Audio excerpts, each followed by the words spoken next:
If you want to create a WebWork workspace, the first thing you should do is sign up. To do that, you should go to our website and click sign up.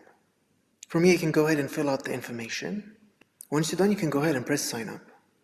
From here, you'll need to fill out some information. So for example, what industry you work in and what is your primary role. After that, you should choose how many people will be working with you, as well as your phone number. Next, you should choose the name of your workspace, the time zone, as well as if your team works remote, hybrid, or office-based. Then you should choose what type of tracker you want to use. So for example, visible, silent, or visible and silent.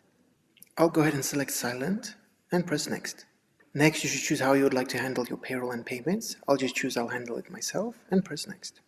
If you've selected the silent mode, you can go ahead and skip this page. So you can go ahead and press go to final step. Then from here, you should go ahead and put in your card number. Now, once you've created your workspace, the first thing you should do is start inviting members. Now, since we chose the silent tracker, we won't be able to invite members through the members page. To invite the members, we should go to the top right corner and press downloads. From here, we'll need to select the OS, so I'll go ahead and choose Mac. And then we'll need to share this download link. Now, the tracker will automatically add each member based on the device it's installed on. For bulk deployment, the tracker can be installed across multiple devices using MDM tools. The silent tracker must only be installed on company-owned devices. Now, once your members have downloaded the silent tracker, you can go to People, then Members. Now, instead of showing an email or a name, the member will be identified by their device name and labeled as their username. To change their name, you can simply click on their name, then go to Personal Information, and from here you can change their first name and last name. Once you're done, you can go ahead and press Save.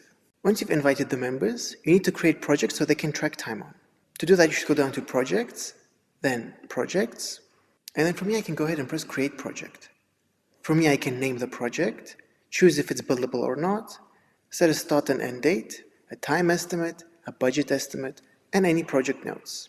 Then in the members section, you can select what members will be assigned to this project. So for example, I'll choose myself, who will be the project manager, project viewer, customers, and so on. Who will be the project manager, project viewer, and customers. And lastly, we have properties. From here, you can set the weekly limit per member, hourly rate, and screenshot mode. Once you're done, you can go ahead and press Create Project. And as you can see, I've successfully created the project. Now, once your members accept the invitation and start tracking time on the project they're assigned to, you can view that data.